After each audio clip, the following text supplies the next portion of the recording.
আপনি যদি বিজ্ঞানকে সাইড করে দেন, এই পৃথিবীতে আপনি হয়তো টিকে থাকা সম্ভব হবে না, কারণ আপনি যে কাপড়টা পরছেন এটাও বিজ্ঞানের একটা ছায়া আছে।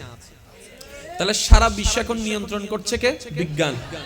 জোরে বলতে হবে কি? আরো জোরে বলতে হবে কি? তাহলে এই বিজ্ঞানটা বর্তমানে কাদের আন্ডারে? আমাদের আন্ডারে, অন্যদের আন্ডারে? বিষয়টা বুঝবেন আমি যেটা বলতে চাচ্ছি, শিক্ষিত সমাজের ভাইয়েরা। সারা বিশ্ব নিয়ন্ত্রণ হচ্ছে, সবচাইতে ক্ষমতা এখন বিজ্ঞানের, সবচাইতে পাওয়ারফুল বিজ্ঞানে। আর সেই বিজ্ঞানের অল সেক্টরটা দখল করে আছে অন্যরা, আমরা হয়তো সেখানে নেই। কিন্তু আজকে থেকে যদি আপনি 100, 200, 300 বছর, 400 বছর পিছনে চলে যান, ওই বিজ্ঞানের অবদানের মতো আমাদের মুসলমানদের অবদান ছিল। এবার একটা আপনারা বিভিন্ন হসপিটালে দেখেন একটা নাম, ইবনে সিনা, দেখছেন? আওয়াজ দেন না। এই ইবনে সিনার নাম কোনোদিন আপনি ব্রিজে দেখছেন? কোথায় দেখা যায়? হসপিটালে। কোথায়? তাহলে সারা বিশ্ব এখন দখলে আছে কার? বিজ্ঞানের। ঠিক আছে, এবার আমাদের ভিতর, মুসলমানদের ভিতর বিজ্ঞানী কয়জন আছে বর্তমানে? বলেন না, সব অন্যদের। তাহলে আমরা পুরাটাই মিসিং। ডাক্তারি সেক্টরে আমরা মিসিং, নতুন ওষুধ আবিষ্কারের ক্ষেত্রে আমরা মিসিং।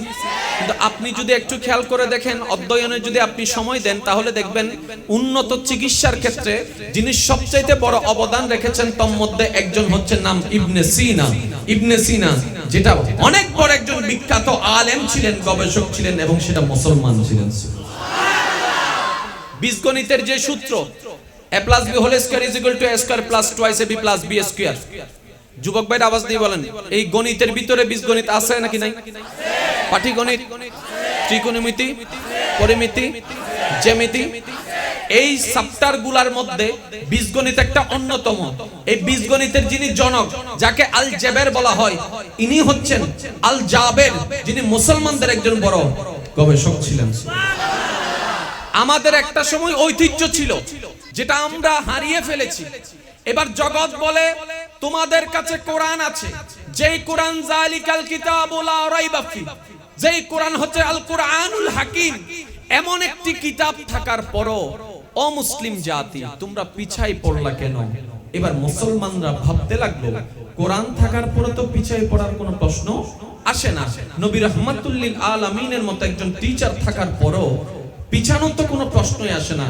ভাবলে ভাবা যায়, গভীরভাবে দেখলে দেখা যায়, আমরা কোরআনকে নেওয়ার মতো নিতে জানিনি, কোরআনকে গ্রহণ করার মতো করতে জানিনি, নিতে জানিনি। আমরা কোরআন খুলি দুই কারণে, কষ্ট লাগলেও বলতে হয়, শুনতে অনেক সময় কথা তিতা হলেও বাস্তব। এই কোরআন যেটা শ্রেষ্ঠ কিতাবের অংশ, সেই কোরআন আমরা খুলি দুই কারণে। একটা খুলি সওয়াব নেওয়ার জন্য, আর একটা খুলি অন্যের ভুল ধরার জন্য। গবেষণার জন্য আমরা কোরআন খুলতে পারি না। কষ্ট পাচ্ছেন আমার কথা? কিন্তু 2 দিন পরে তো আপনিও চলে যাবেন, আমিও চলে যাব। রবের দরবারে কি নিয়ে দাঁড়াচ্ছি, প্রশ্ন ওইটা তো আসবে। ভাইয়া একটু কথা না বললে আমি খুশি হব। এবার বলেন, এই কোরআনের ভিতরে বিগ ব্যাংকের থিওরি সূরা আল ইমরানের মধ্যে আছে না নাই? এটা কি? জোরে বলেন। এই ফিঙ্গারপ্রিন্ট বিষয়টা কি? একটা সিকিউরিটি। একটা কি? একটা সময় মোবাইল ছিল ইয়েস স্টার লক, যখন এগুলো সব খুলে ফেলা শিখে ফেলছে বাচ্চারা, একটু মডার্ন আসলো, বিজ্ঞান চিন্তা করছে আরেকটু কঠিন সিকিউরিটির দরকার আছে। একটা সময় মানুষ টিপসই দিত, যখন আমরা বাটপাড়ির লেভেল বাড়াই দিছি বলে যে টিপসই চলবে না, সিগনেচার লাগবে। যখন সিগনেচারের মধ্যে আমরা বাটপাড়ির লেভেল বাড়াই দিছি তখন বলে যে সিল লাগবে। এখনো যখন বাটপাড়ির লেভেল বাড়াই দিছি বলে যে সিলের উপর সিগনেচার লাগবে। এরপরও যখন আমরা বাটপাড়ির লেভেল বাড়াই দিয়েছি তখন বলে যে ছবি লাগবে। ছবির মধ্যে যখন এডিটিং অপশনটা নিয়ে এসেছে বলে যে ভিডিও লাগবে। ভিডিওর মধ্যেও যখন মেকিং অপশনটা নিয়ে এসেছে, বাটপাড়ির লেভেল যখন বাড়তেই আছে, বিজ্ঞান বলে যে সিকিউরিটির জন্য কিছু একটা দরকার আছে, কারণ মানুষের জীবন তো অনিরাপদ হয়ে যাচ্ছে। এবার বিজ্ঞান চিন্তা করতে করতে এমন একটা জিনিস আবিষ্কার করলো যেটাকে আপনারা আমরা জানি ফিঙ্গারপ্রিন্ট। একটা সময় হয়তো আমার ভাইয়েরা জানেন, বিদেশ থেকে কোনো কারণে যদি চলে আসা লাগতো, সে আবার ৩-৪ বছর পরে চেহারা পাল্টায়, পাসপোর্ট পাল্টায় আবার যাওয়ার একটা সুযোগ ছিল। কিন্তু বর্তমানে আপনি 20 বছর আগে, 10 বছর আগেও যদি ধরা খেয়ে চলে আসেন, 30 বছর পরেও যদি যান, আপনি এন্ট্রি করতে পারবেন না। হোয়াই? আপনি দাড়ি ছাড়া ছিলেন, এখন দাড়ি তো লাগালেন। আপনি চশমা ছাড়া ছিলেন, চশমা তো লাগালেন। দেখতে একটু ভিন্ন মনে হয়, যখনই আপনার আঙ্গুলটা রাখা হবে, আপনার বায়োডাটা সব চলে আসবে। সেজন্য ডবল ভোটার আইডি কার্ড বানানো সম্ভব? জোরে বলেন না। ডবল জন্ম নিবন্ধন বানানো সম্ভব? সিম কার কয়টা আছে, আঙ্গুল দিলেই চলে আসবে।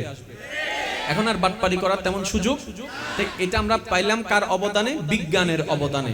এতটুকু কারো কোনো দ্বিমত? জোরে বলেন না, কারো কোনো দ্বিমত? এবার আমি আমার স্টাইলে বলে যাচ্ছি, আপনারা শুধু মনের কান দিয়ে শোনার চেষ্টা করবেন। বিজ্ঞান সময়ের চাহিদা অনুযায়ী মানুষের সিকিউরিটি নিশ্চিত করার জন্য এইভাবে যখন গবেষণা করতে করতে এমন একটা থিওরি আবিষ্কার করলেন, যেটা কারোর সাথে কেউ ম্যাচিং হয় না।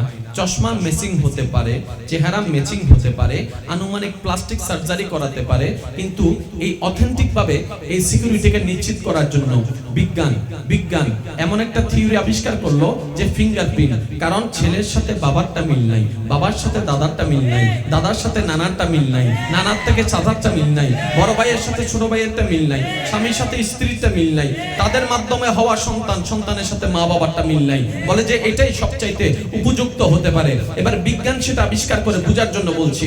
চতুর্দিকে আনন্দ আত্মহারা হয়ে গেল, সব দিকে আনন্দ প্রকাশ করতে লাগলো। আমরা এমন জিনিস আবিষ্কার করেছি। এবার সেই আবিষ্কারটা করতে করতে যখন সবকিছু এস্টাবলিশ হয়ে গেল, এবার চতুর্দিকে প্রচার শুরু হয়ে গেল, সবাই অবাক হয়ে গেল। অবাক হয়েছে সবাই, কিন্তু হয় নাই একজন কোরআনের আলেম, হয় নাই একজন কোরআনের আলেম। এবার তাকে প্রশ্ন করা হলো, আপনি অবাক হলেন না কেন? বলে যে নতুন কিছু থাকলে বলো, পুরাতন কথা শুনতে চাই না, পুরাতন কথা শুনতে চাই না। এবার জগৎ অবাক হয়ে বলে, এটা তো আমরা সবে আবিষ্কার করলাম, আপনি এই তত্ত্ব পুরাতন বলছেন, নতুন বলছেন কেন? পুরাতন কেন বলছেন না? আপনি বলেন না কেন এই জিনিসটা নতুন আবিষ্কার হয়েছে, আপনি বারবার বলছেন পুরাতন? বলে যে তুমি যে তত্ত্ব, যে থিওরি এখন আবিষ্কার করছো, আমাদের আল কোরআনে সূরা কিয়ামত 4 নম্বর আয়াতে আমাদের আল্লাহ এই তথ্য আগে দিয়ে দিয়েছেন। আরেকটু জোরে। আফসোস, সে কোরআনকে আমরা নেওয়ার মতো নিতে। কোরআন কার কালাম? এটা চাইতে দামি আর কিছু আছে? সেজন্যই তো আমাদের ঘরে কোরআনের উপর দুল পড়ে আছে। না ভুল বলছি মনে হয় আমি?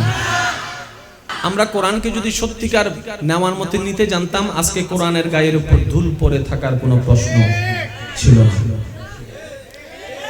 যারা সৌরজগৎ নিয়ে পড়ালেখা করেন, আমি আপনাদেরকে অনুরোধ জানাবো, সূরা নজমটা পড়ে দেখবেন। সুবহানাল্লাহ।